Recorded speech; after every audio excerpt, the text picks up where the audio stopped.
Hello and welcome to the Social Recruiting Show. We just got our guest on. God, we're excited. I'm Katrina, Collier, candidate engagement author and speaker. I'm, of course, joined or rejoined, because she disappeared last week, by my gorgeous co-host, Audra, employer branding genius.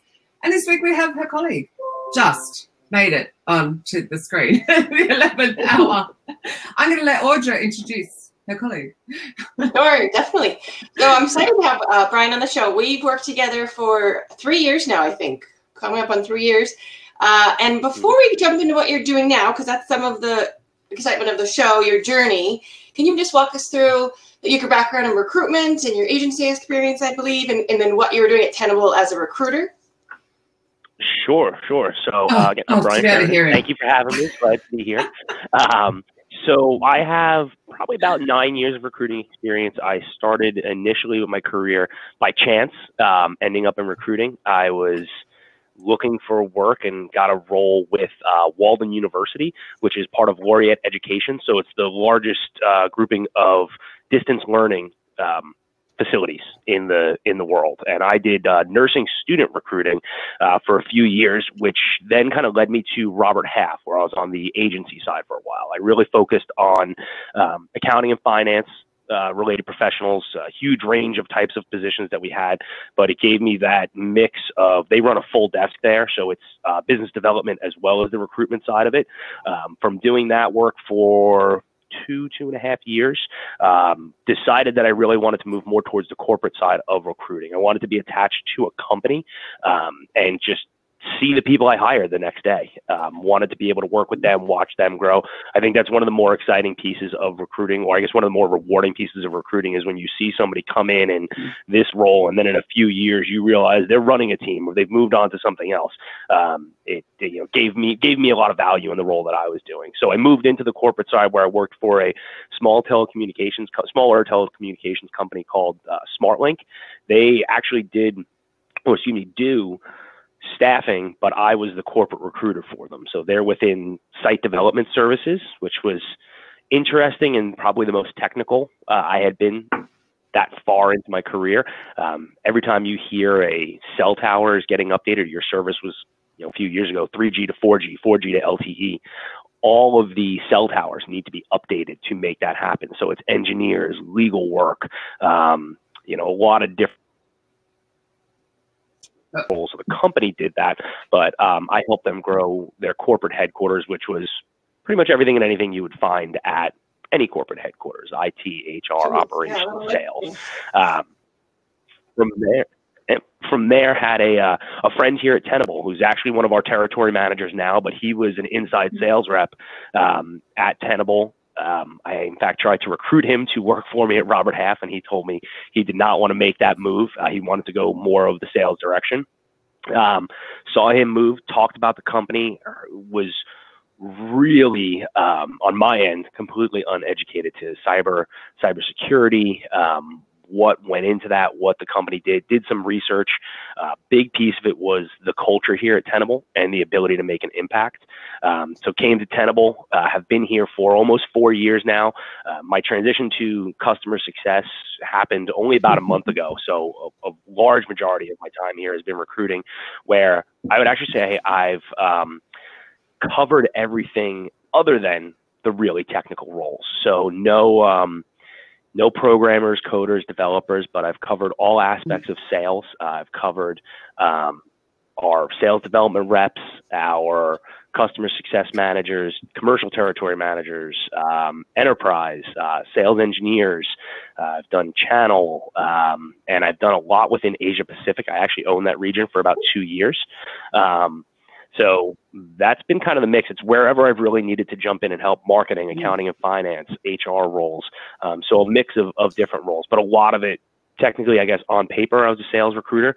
But one thing you'll see at Tenable, especially in the talent acquisition team, whatever is needed to get it done, people are always willing to jump in. One thing that really impressed me when I started, I was like you, I didn't have a cybersecurity background and it was all new to me.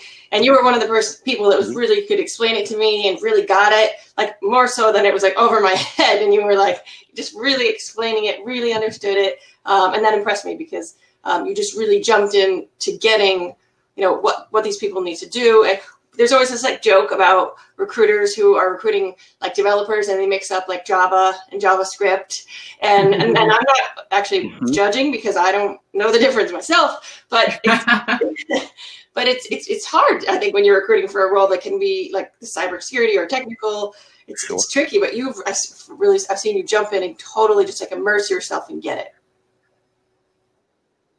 Yeah, and I think that was one of the things, especially early on, I didn't understand it. So it was somewhat trial by fire. I mean, Tenable has grown so rapidly that you're just thrown into all of these conversations. I mean, when I started in like March 2015, we were under 400 employees. We're close to 1,300 now. So the number of conversations to be involved in, the tidbits that I'd have to pick up on. I was joking when I started and I was doing sales recruiting, I didn't know what some of the acronyms were for the compensation around the roles, but just using those experiences to, there's no problem with, I don't know the answer, but I'll find that out for you. And then that's how you can get better at what you're doing. In any of these recruiting roles is, you're not the expert. If I was the expert in enterprise cybersecurity sales, well, I would have been doing enterprise cybersecurity sales. But I would learn about those things, what goes into it. The more I could learn about the roles and understand some of the nuances, that was really important to me, because I think when we look at specifically Tenable, we're going out to try and find the industry leaders in what they do. In whatever profession it is, we want the best people doing it. They have a lot of options. Candidate is king or queen. That person is the one that has the talent that's needed by an organization. So when you have the question, why do you want to work here? I think it's important for the recruiter and the organization to answer that question, not necessarily just for the candidate to find out. I mean, you could do recruitment branding elsewhere. Why do you want to do it here? As a recruiter, that's my responsibility to help guide you down that path so you can find it. And that's through those conversations. What makes Tenable better? Why are our products better? Why are our people better? What type of impact do you get to make? Those are the questions that I had to ask along the way to find out. So the way that I spoke to a candidate in April 2015 is significantly different than December of 2018.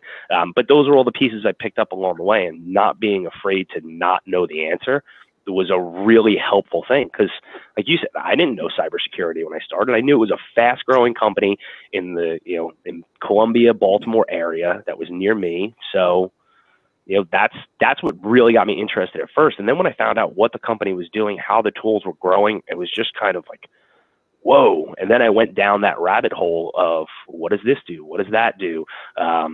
What makes our product that much better than others? And what makes our company a better place for it? So I have a question for you, Brian.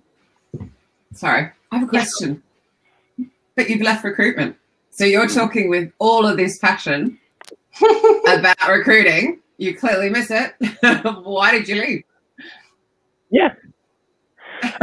There's a lot of pieces that go into that. None of that have to do with wanting to leave recruiting, which is the weird part. So we had our sales kickoff this week, and I've probably gotten asked that question at least. But that's okay, because none of us have heard the answer. So you've got your answer down pat now. Yeah. And as they say, we'll need no commercial breaks during the show so I can get through this answer.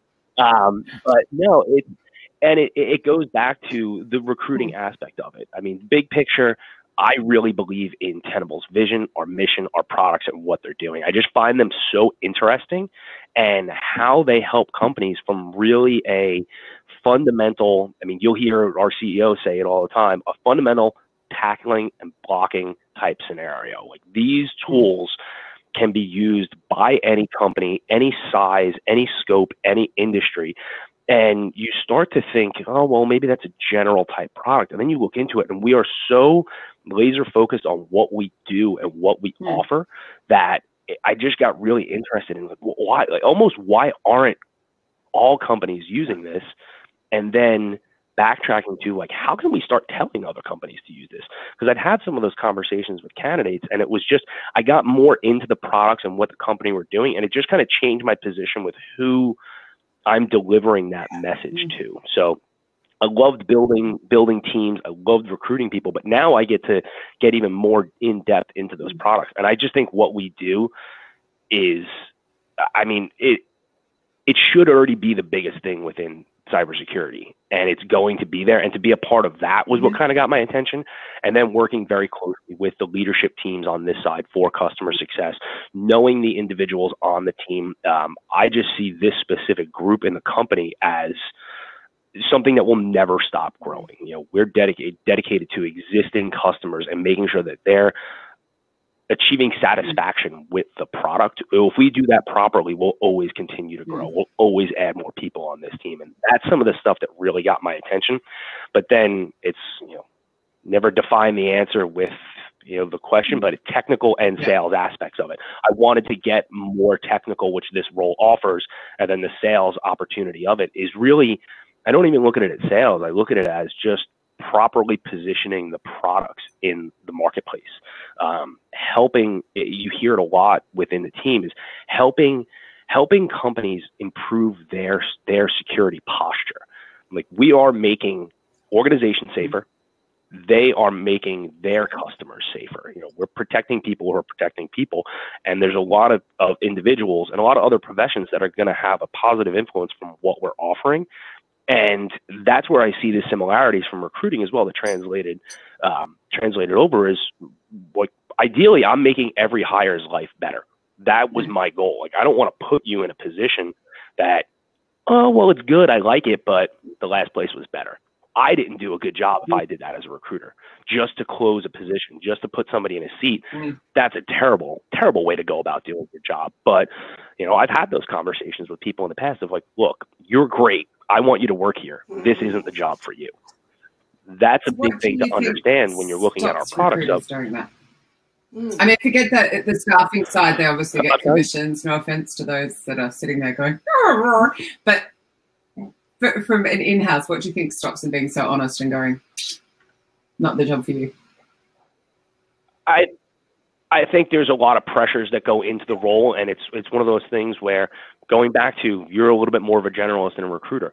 When you're on the hiring manager side, you may not have a full understanding of what a recruiter is doing, so you start to see some of the pressures of, I need this role filled.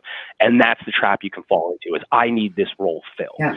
But the cost of a wrong hire is a lot worse than the cost of a delayed hire. You know, it's better to do it right than do it now, is the piece of it. So it's, what you really have to do is look at the long game. And that's the big thing. Look at the long game. I talked to somebody that might be a little bit too strong for position X, but the way Tenable is growing, I know that we're going to have position Y down the line. So if I treat this person right and I build that relationship, which very much carries over to the role that I'm now, building that long-term relationship. If I'm able to do that, well, the position next year is a lot easier to hire. And I think if you look at the growth of Tenable and my scenario specifically, that's where I was able to achieve success and kind of improve each year. Was, you know, I had those candidates. So how you got to understand. Did you keep in touch with them? Because this is the thing I hear, like, oh, well, I'm working on spreadsheets, or ATS is shit, or, you know. So how would you go? Okay, so Audra's not right for now. I want to place her next year when there's a role that's right. Were you keeping in touch, or were you? The best I can. And I think that's where you run into recruiting. And to a certain extent, it is a volume business. You have to have a lot of conversations to find the right people and understand what they're doing. And that's the thing, is following up with maybes. You know, hey, I have this coming up. It may or may not be a fit for you, but it would be silly if I didn't share it with you. People don't mind telling you no, like, hey, thanks for telling me about that, but it's not for me. You know, at least I have it, versus I'm going to go and mass email all of my developers, no matter what language they code in. Really? Like, that's irrelevant. That doesn't help. That doesn't build your yeah. But when it's hey, you know, I have a role coming up in Texas that's in your area. It may not get you where you want to be, but I'd rather have you make that decision. That's nice. And that was always my big piece, is I'm an information provider and you make the decision. And that's one of the things that helped me. The roles that I would recruit for here, there was an overlap in some of them. So I would never really push someone in one direction unless they actually asked for it. So for two of our positions, I would present both positions. I would tell them, I'll put you in front of both teams. I just think you should work here. You make the decision. And we've had people get offers from both teams. Do the hiring managers then have a war? Fight it out? Who can go first? Who does the best pre-boarding process? I'm going to accept both. Which one I start with. But that's a good thing that people wanted to be a part of, and I think that really helped. Is it's your option, it's your career, and I always used to tell people, I can tell you any job is awesome. If you don't want to do it, it's not awesome. That's it. Yeah. So I'm still liking the idea of the hiring manager fighting it out. Yeah, so it shows that you have great relationships with hiring managers. Any tips there? Because some people find it really hard if they're like, I need this filled tomorrow. How do you convince them to wait for the right person? Isn't that hard? It is, and sometimes it really is a challenge, and you know, that's one of those situations where I think if we're hiring early, I love being proven wrong, and I have no problem telling a hiring manager, glad you didn't listen to me. I think it's really having a good cadence with your hiring managers, even if it's, I'll use customer success as an example that I think really helped. When we were going through mass hiring, say they had to hire 10 people at a time, you know, I'd get 7 of them done. And they're like, we really need these last 3, but I have these other teams I have to work with. And it's setting proper expectations, going to them and going, look, you're not going to see a candidate from me for 2 weeks. And then it's kind of like, well, wait, why? Well, I need to work on, I've gotten 7 out of 10 for you. These other teams need people too, or the whole company is not going to move as fast as we need the organization to. So you give me 2 weeks to close out some of these other roles, and then you'll have my full attention. But they know that expectation. And it's not just, where did Brian go for 2 weeks? It's like, well, he told us that we weren't going to have any. And sometimes people will push back on that. Sometimes people won't like that. And it's something you have to deal with. And you have to treat every team differently because not everyone works the same. Not every role is as urgent. Some roles are extremely critical. It may be the newest role, you know, first in, first out.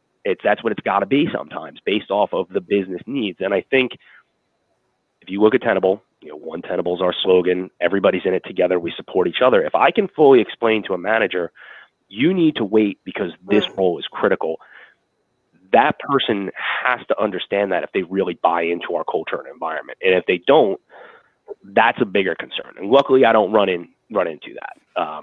You know, but making sure that I also understand the importance of every role, because every role is important, even if that's the thing. I think you phrase it nicely that you say this one is just really critical now versus saying yours is not important. Like, hey, I have to, like, do you like getting paid? Yes. I have to work on the payroll analyst. Oh, okay. That's fine. Yeah. Push that off. Yeah. So if you can put it in those terms, people get it a lot. And we got a lot of really smart people here. So they when you can provide context, that's the biggest thing. Provide context behind all of your scenarios. And then it's easy to go back to that too. And it's like, this is what I told you I would do. Have I not come through on that? No, you're doing exactly what you said. Cool. It's just clarity, clear communication, consistency. It's not complicated, is it? I'm trying to get people to vote in my poll. Vote in the poll, guys. I don't see the poll. Oh, I see it. Oh, I see it. That's a good one. Unfortunately, Did you went no? Did you go no? For anyone listening to the podcast, I just asked if Brian should go back to TA, yes, no, or stop being cheeky, Katrina. We'll see what the result is. You might do this for 5 years and then decide you do want to go back to recruiting. You never know. Or maybe you'll go into. I've seen people do it, and it gives you that really good context into the role. When I worked at Robert Half, some of the best permanent placement recruiters were accountants for 5-10 years and really and that's the thing. That's the learning process. Not everyone can do that. Not everyone can go like, oh, I'm going to go and be a high level programmer for the next 8 years. And then I really want to move into recruitment. That's not for everybody. That's a stranger transition than mine, but that's part of learning what you can about the roles that you're dealing with. You don't have to be an expert, but you can't go and recruit someone for, a PhD role when they know C++. I think those are the right terms. I'm not sure.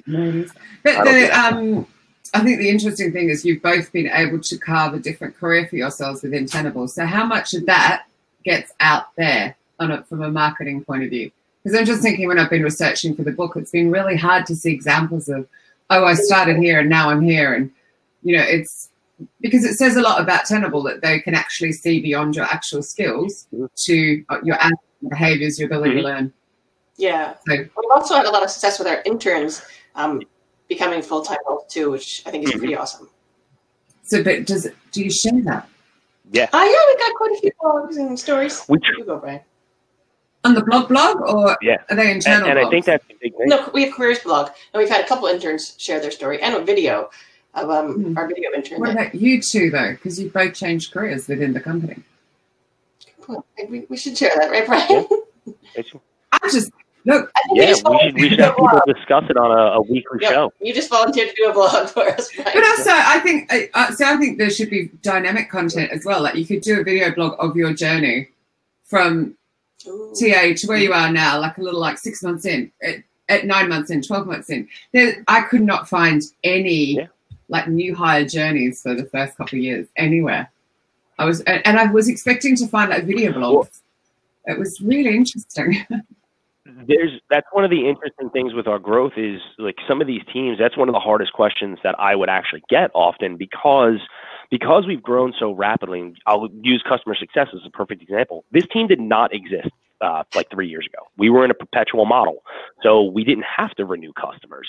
This team is, I believe, close to 100 worldwide now.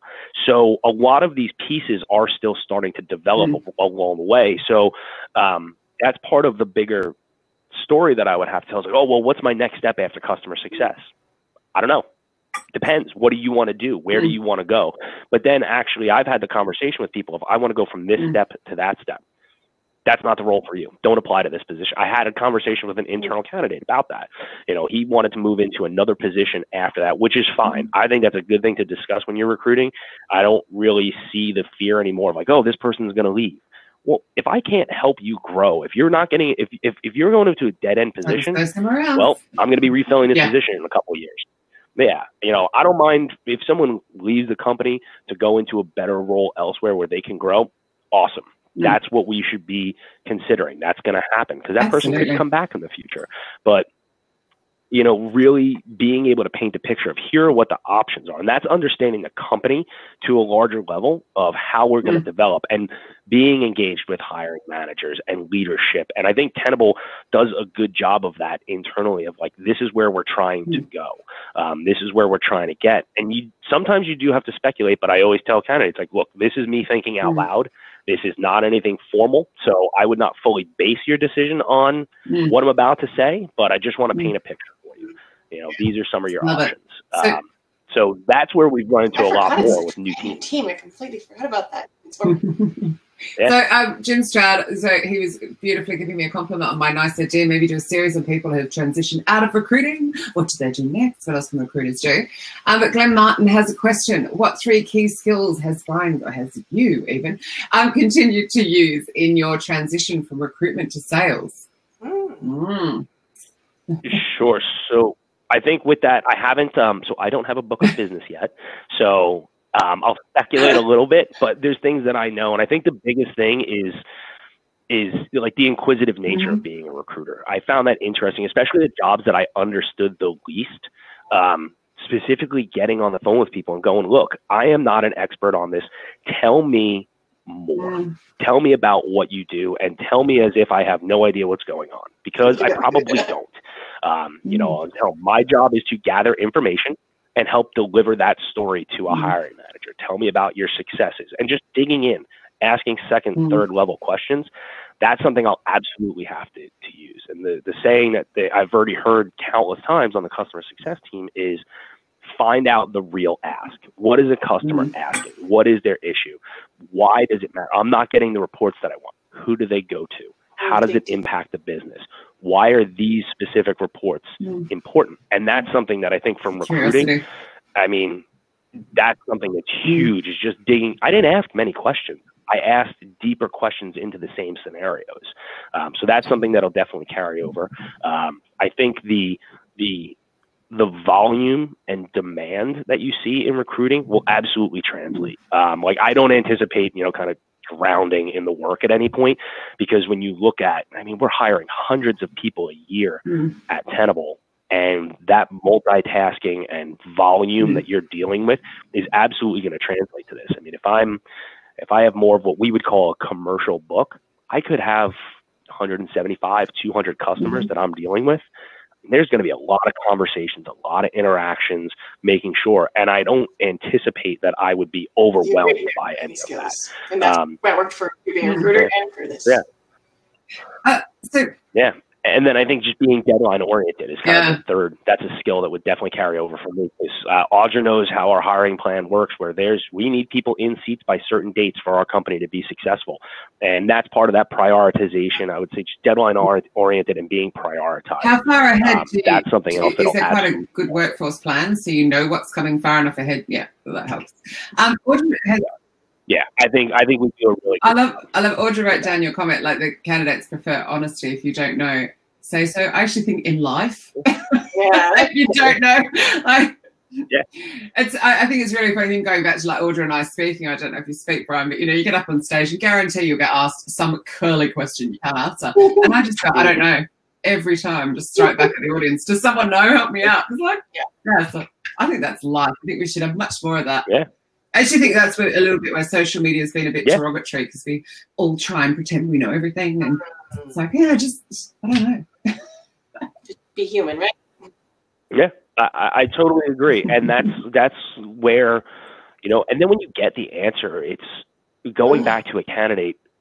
Recruiting gets a bad rap all the time. Everybody that's listening, everybody that's on here knows that.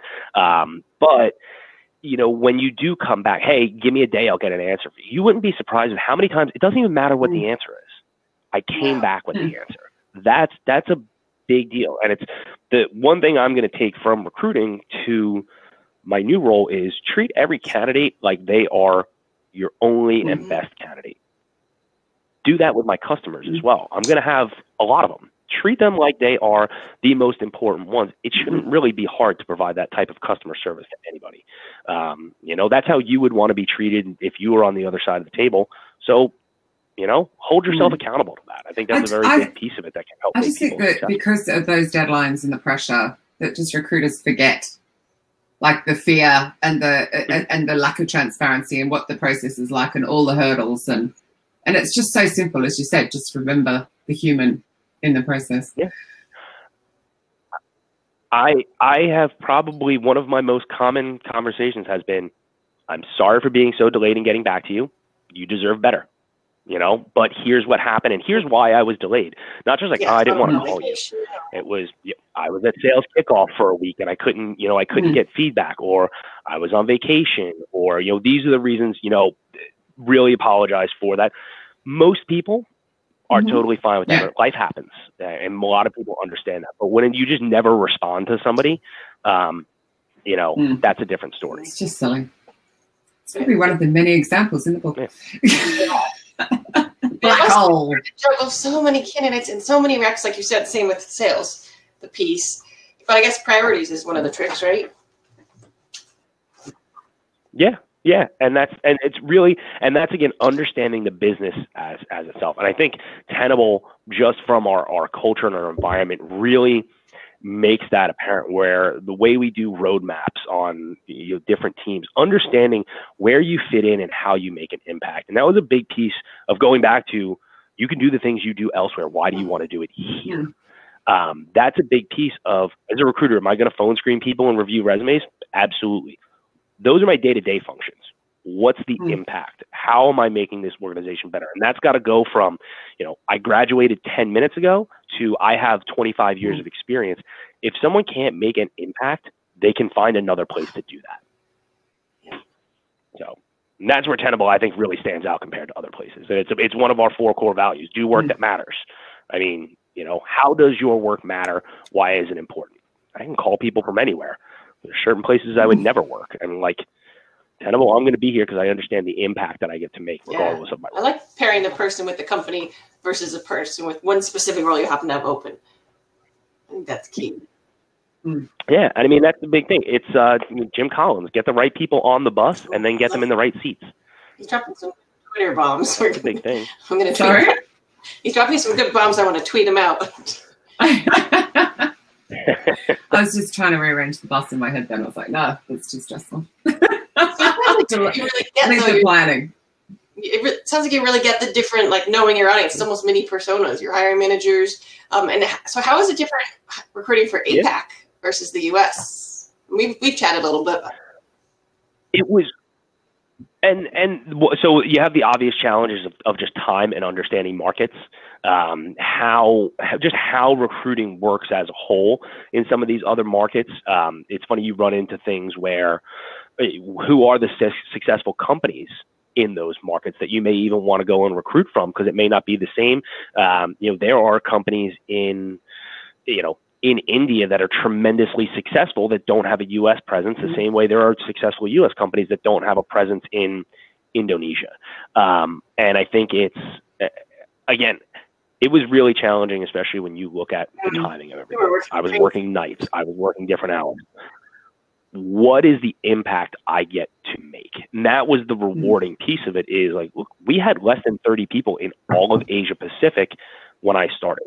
By the time Kunal took over for us, who's going to do a much better job than me because he's great, we were close to 100. And that's a really cool thing to be a part of that not everyone gets to do. I mean, there are companies that have been through that growth. We're just in it, which really makes it that exciting piece. And that's the thing that I kind of kept in the back of my head was, like, I am helping this company grow. Like, I'm helping. And it was one of the cool parts of going to sales kickoff this past week was running into all of the people that I worked with. And it's kind of like, I know you, but this isn't the right place to see you. So I can't put my finger on who you are.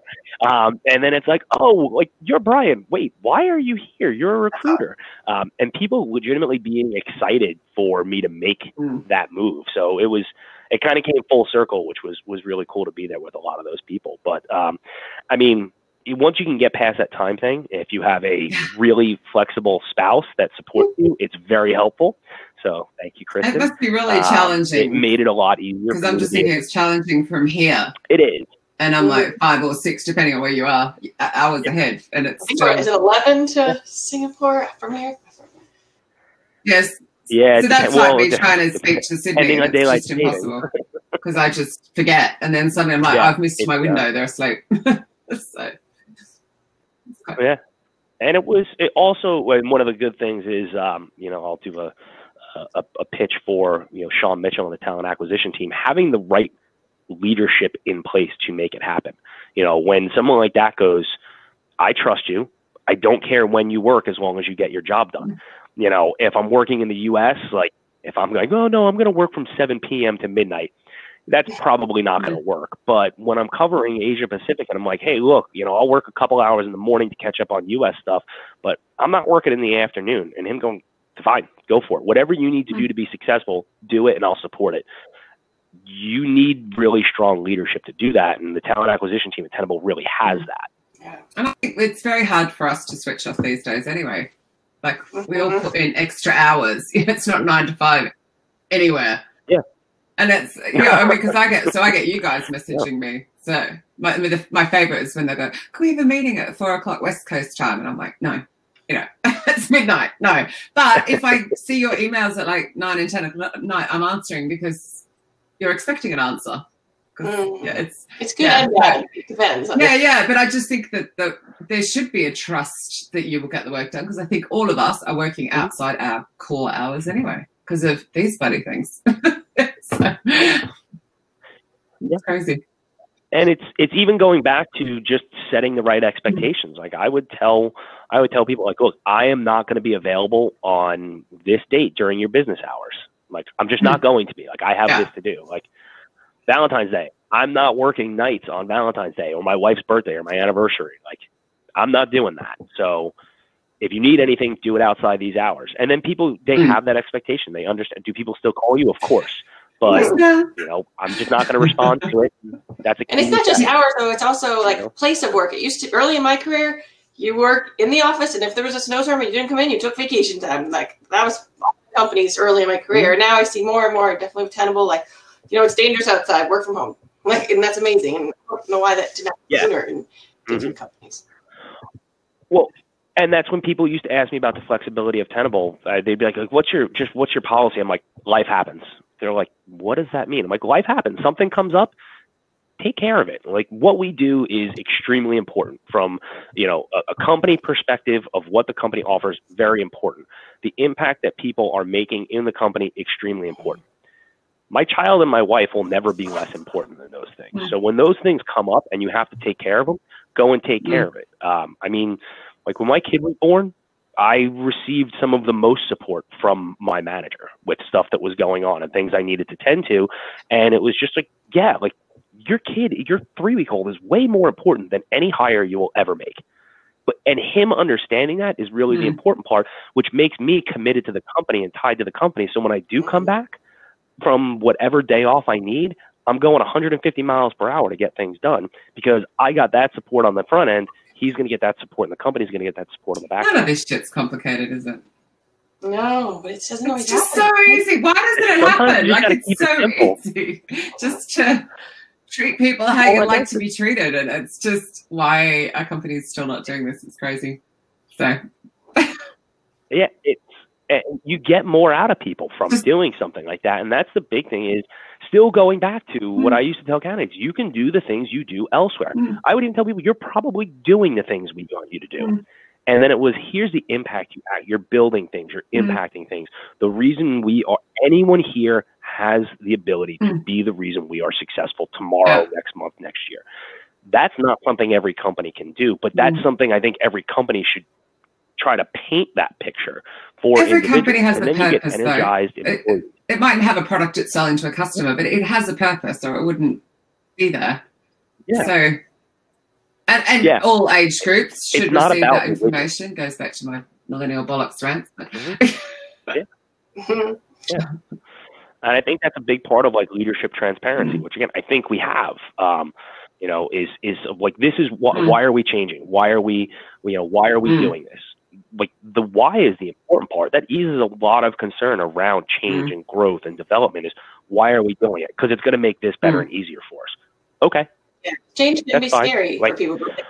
Audra, all the compliance stuff Audra had to do. Why are we doing it? Well, so we can be a bigger, better company that can go public and do that. Like, yeah, it's going to be rough for, in Audra's case, a few years to get all this stuff done. Is that why Audra drinks so much beer? The payoff is there. Yeah. The paperwork. But that's Audra, do you want to read Glenn's question? I feel like so here's a question about culture fit, and I think you've touched on it. The culture fit part of it is the company. They have to get that it's important. They have to buy the mission. Yeah. But is there also a culture fit within each department, whether it's finance, or how do you work that out? Or do you?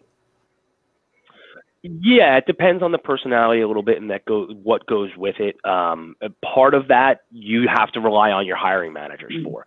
So I look at how would you fit in overall, kind of blanket statement. How would you fit in with the company? And I tell people this. It's really simple to an extent. Would I talk to you if I didn't work with you? That's a big piece of like, would we get along? Are you interesting? Are you engaging? Are you a nice person? Like, those are some of the things that I just try and have a normal conversation. Right? So how do you? Yeah, well, I'm not like, tell me about your ideal. Okay. Sorry. Tell. A lot of it's just kind of tell me more about this. Okay. Like, I don't really believe in like the 80-20 rule. Like, I don't think an interview should be an inquisition. I think it's really important for candidates to understand it is equally important for a candidate to find the right job and company as it is for a company to find the right person. That's a 50-50 conversation. And that's what I try and do is open it up, get you relaxed, let you talk. Be normal on the phone.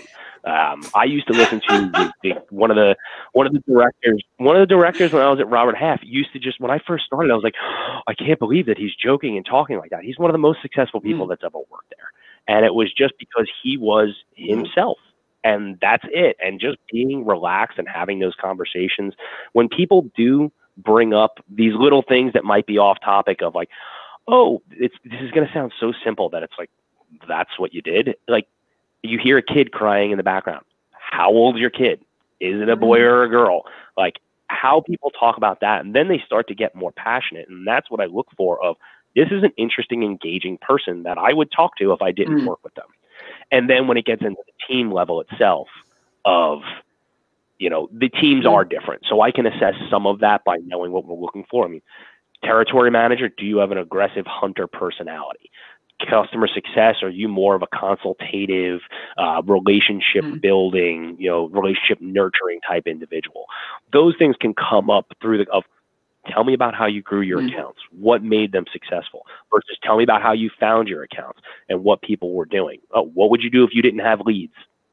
That's the type where you can find out that aggressive nature in it. Well, and their curiosity as well. Those are the things that you can. Yeah, absolutely. Absolutely. Where do you want to see this going?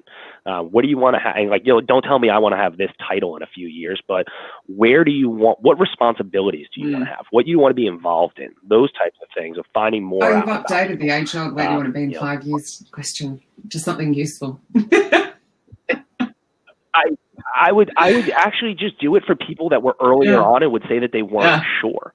But it's such a great question. What responsibilities would you like to have? What direction would you like to take? It's not a where do you, it was such an annoying question. So I appreciate your update. It's awesome. And I look at it as more of like, can I offer you what you want? Can I help you get there? Again, then you're leaving and you're not happy. And it's more of like, a year and a half ago, I would have been like, I wouldn't have said I wanted to be in customer success. I mean, I think it's a great job. I'm in it now, but it just wasn't in my path right then and there. People don't know. Like, when I was 22 and coming out of school, I did healthcare consulting for 6 months. 6 months later, it was the last thing I ever wanted to do. Like, you don't have to be afraid to be like, these are my goals and these are where I want to end up.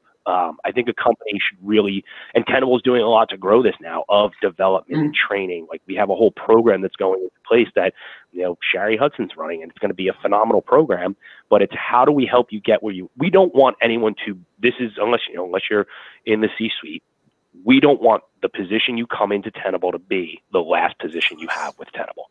That's a big thing. We want you to want more. We want you to make an impact. And I've told candidates, I'm like, look, there is nothing wrong with being in the same position for a long portion of your career. You probably just won't like it here if you do that, because you'll see people that come in that have less experience that are driving past you and going past you. That just might not be the environment for you. And that's one of those things that's kind of like, oh, wow, he told me it might not be. Just being honest with people. And that kind of goes all the way back to that, but being able to build something like that and share that with people it's kind of eye-opening from what I've heard. Like, oh, wow. It's always a good response on a recruiting call. Wow. It's interesting because you're gaining the commitment from your employees by doing that, aren't you? That you're gaining their loyalty because you are wanting them to grow.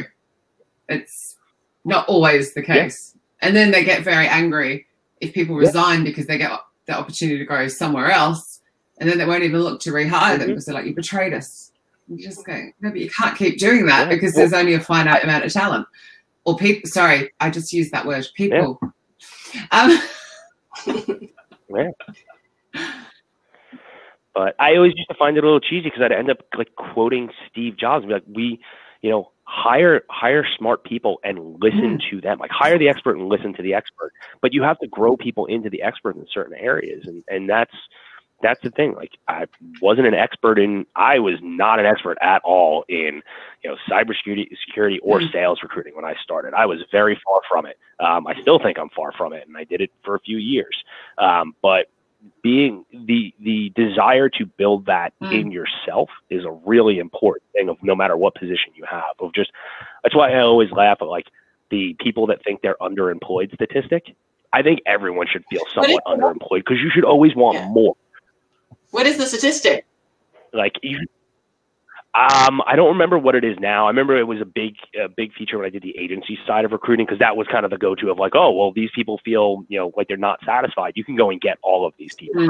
But I mean, I think that you should always want to take the next step. You should always, even if it's just growing your current position more, you should always want to know more about what you're doing, how to be better at it, how to be more efficient, how to have more knowledge around it. Like, I don't know. That's just helped me a lot of reading what you can, talking to who you can, figuring more things out. That just always kind of stimulated my mind. There are always going to be a proportion of people who actually don't. They just want to go to work, grab a paycheck, go home, because their home life is way more important than having that. I'm not saying that's right, but the underemployed thing is quite interesting because I think the world has changed quite a lot, even just in the last 5 years, and I think that more and more people are aware of the ability to search for those other roles so they wouldn't be underemployed if they've got the curiosity to go do it. But I still think employers are lagging behind in general, obviously not Tenable, but with catching up with that and realizing how ripe for picking their staff are. Surprisingly. Yeah, absolutely. Yeah. And I mean, it's crazy to see in a short period, what I would still consider 9 years, short period of time recruiting, just to see how the job market has changed from the resources and tools that are out there and the things that are available for candidates to have information. Where it was just, well, you wanted to work at these big companies when you came out of school because they were the big successful ones. I'm enjoying my time at Tenable, and we were a lot smaller than many companies out there when I started. So, but it was through the research I had available of simple stuff. Like I presented a couple universities and simple stuff on utilizing LinkedIn. Go and find someone that used to have the job you want. Why'd they leave? It's funny. I tell the classes, I'm like, I used to work at SmartLink and I left. I recommend all of you go and apply there. For people coming right out of school, I think it's a great place to work. It just didn't meet my goals at that time. There's nothing wrong with the organization versus if I was like, you don't want to go there at all. Like, it can tell you a lot. And just that resource alone is a huge piece that often is frequently underutilized. And review sites, we all think about that big one, but there's like 12 of them now. And who knows if they'll end up merging or more will pop up, but you just go online, you can find out so much. And the impact of those now. So you missed my Web Apps UK rant last week, Audra, because you were off at SRSC. But, a bully of a CEO in interview, and you could tell from the Glassdoor reviews and how he'd replied to them that he was genuinely a bully. It wasn't like just her opinion. It ended up on the BBC News website. Like, it blew up. And one of the reviews now has, because I actually shared it on his Twitter feed, in reply to him, and he didn't even delete it. It was hilarious. It's now got something like 75 likes. Like, not likes, whatever it's called. It's useful. So you think the impact for them hiring now. And plus, I would love to know from if they've still got funding, how many clients they lost. All very transparent world. You should respond to these reviews, but it sounds like make sure you're careful about how he did, and he wrote, "Did you really work here?" Like, wow, passive aggressive. Yeah. Anyway, it was quite funny. But that's the same thing going back to honesty, where it's like, hey, this happened. We used to get. I think one of the areas that's tremendously improved here is internal communications. When I started and we did our top workplace surveys, that was the feedback. Great place. Wish we had better communications. We built whole teams around it. We moved people into those roles. So, like, know where you're not, and this is something also for candidates, like, know where you're not strong and what are you doing to make it better. When you're a company, know what you're not doing well and how are you making it better. Those are the things to work on. Like, there's always an area to improve. But then you have to have management that's got that self-awareness and willingness to change. And there are companies, sadly, still out there who will never change. And I tell hiring managers and candidates the same thing. There is no one that checks all the boxes. It doesn't exist. There is not a perfect candidate.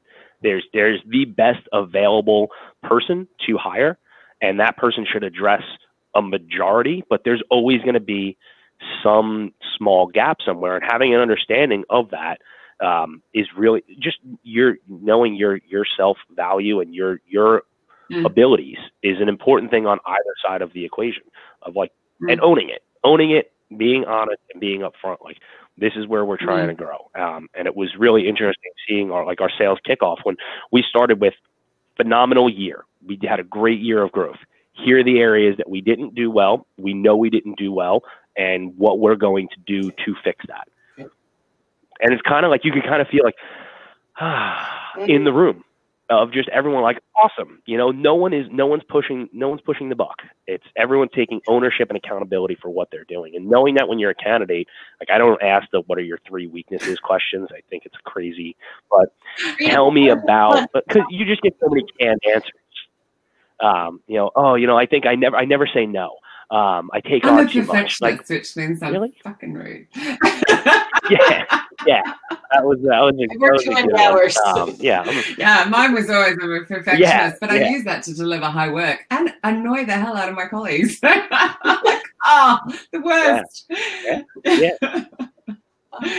Yeah. But I mean, and I think that's just kind of knowing where you're at, but it's more of like, tell me about a time when you didn't meet expectations and what you did. That's a very, for one of our, when you talk about accountability, I used to ask this question.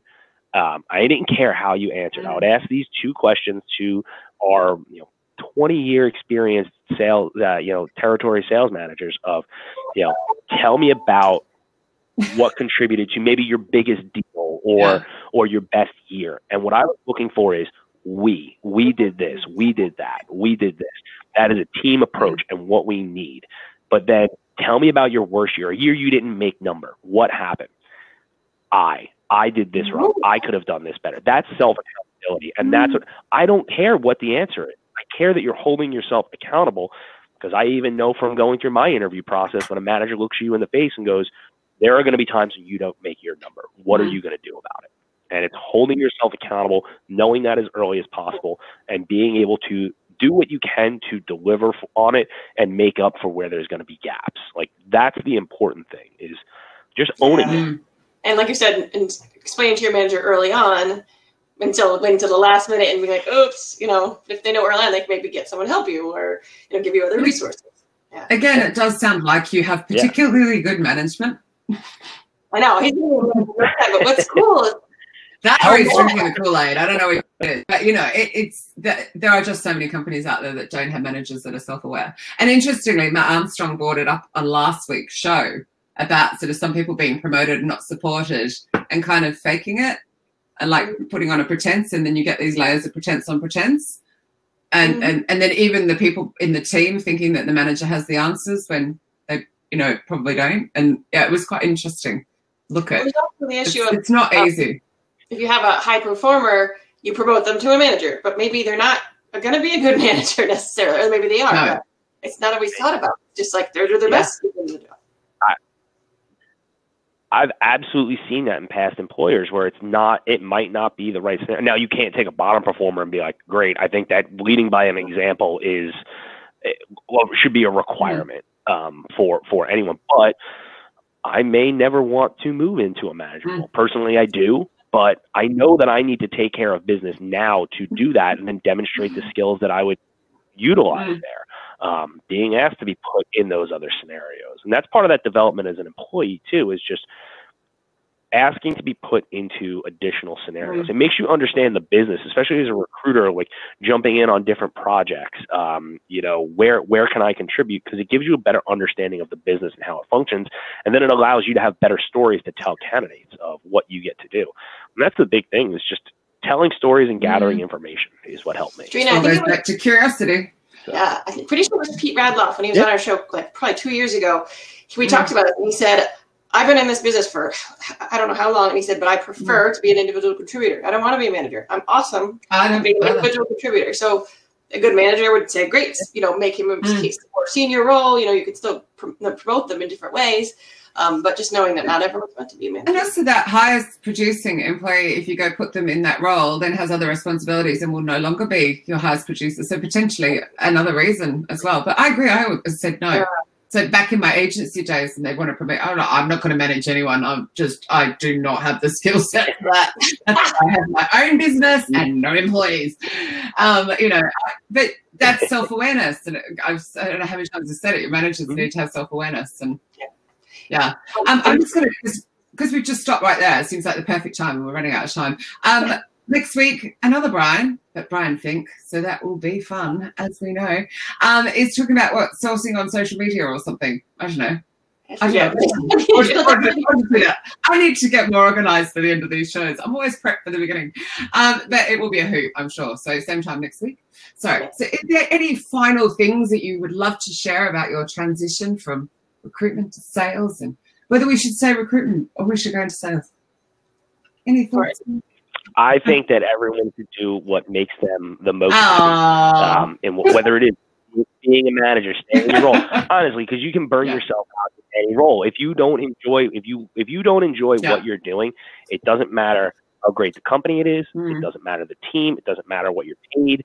I've not in this scenario, but in the past years ago, I've left jobs for lesser paying jobs for better Mm-hmm. satisfaction. Mm-hmm. So do what you want to do, find out what excites you, and go for it. And then make sure that you're looking at as an employee, as someone that is going to be desired by a company out there. I mean, do your homework. Mm-hmm. First question I ask everybody: tell me what you know about the organization, so I don't tell you what you already know. That is the most loaded question I love it though. They're like, oh, nothing. Well, you're not really I read your reviews. I don't know anything. I'd rather you. That is, know why you want to go somewhere and be aggressive and go after it. There are so many ways. I got my last 2 jobs by messaging people on LinkedIn. And that was it. I applied to this role, wanted to talk to you about it. Use your resources and just aggressively go after what you want. That's the biggest thing for an individual out there looking for a new job. Find out what you want. Don't do the mass apply. Where are the top 5 places you want to work? I don't care if there's job openings. Find out who the manager is. Get in touch with them. Be aggressive. That mass supply thing is quite interesting because I appreciate it's really, really irritating. And I actually had this conversation with Pete Radloff, which is quite funny. You just said his name. And he had 3 whole people that had applied to 145 roles. And I went, how many's in the database? He went, oh, shut up, because it's like 2 million. So put it in perspective. But do they know? I mean, do they genuinely know? Are they so desperate to work for your company? Wouldn't it just take one recruiter to just go back to them and say, do you know that you're ruining your reputation doing this? And maybe they potentially stop it? I don't know. I may be playing devil's advocate, but yeah, I don't know what to do with it. Yeah, I mean, I think that can be helpful. I think part of that runs into the volume game as well, and the demand that you see and the prioritization. And that's the reason. It's not that. Look, I think anyone that's doing recruiting for a long period of time wants to do that. They want to talk to every candidate. They want to give. This blows people's minds. Right? When I do presentations and I tell people, I don't care if you're applying at Tenable or not. If you have questions, if you need help, send me a message. I'll help you get a job somewhere else. I don't mind. I enjoy doing that.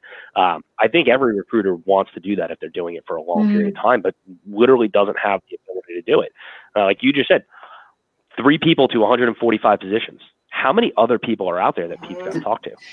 Yeah, I know. I mean, I'm just saying, like, I just sometimes wonder if they don't know the disservice they're doing to themselves. And also, I think there's still a little bit of a fear if you've applied for the job. Should I really be going and hunting down recruiters? I absolutely think they should. But then companies don't make it easy. You apply, it's the talent acquisition team. There's no phone number, there's no email, there's nothing. You just dropped into a black hole. And so if they don't know how to use LinkedIn and they're not learning that, it's like... That's a whole presentation I do for college students. And what blows their mind is, like, I'll use Tenable as an example. Who wants to, you know how you find somebody? Go into the search bar on LinkedIn, type Tenable recruiter. Yeah, I know, but the first 10 people that pop up are recruiters, and that's when you get a like, wait, what? And I can hear the pens on the paper. It's like the only thing that gets written down in the presentation. And I'm like, connect with somebody, but send a personalized note. Hey, Audra, I recently applied to your, recruitment marketing specialist role. I think that I have a great skill set. If you agree, would love to. I got this role. I did that and talked to Sean Mitchell within 48 I got this role because I tweeted our colleague Matt on Twitter. I sent him a message and said, "Is he still here?" He's still here. But I made the point of like, I don't have time for the apply. I assumed it was long. It's not, thank God. But I assumed it was painful. I was like in the car, I'm picking my kid up. So I just sent a tweet. and he got it. Yes, I mean, it's nothing wrong with that shows a lot about his attitude as well, which is I will actually attend to that. You see a lot of these tweets out there not attended to as well, but that's another whole conversation for another show because we're out of time. Yeah. It goes so fast. Right. Brian, thank you for all of that. I was thinking you were going to talk about sales the whole time, but actually you talked about TA and it was just incredible. So thank you so much. There's so much insight. Yeah, I appreciate it. Audra, thank you as well. And everybody, we shall see you same time next week. Yep. Thanks, Brian. Bye. Have a good weekend. Bye. Thanks for having me.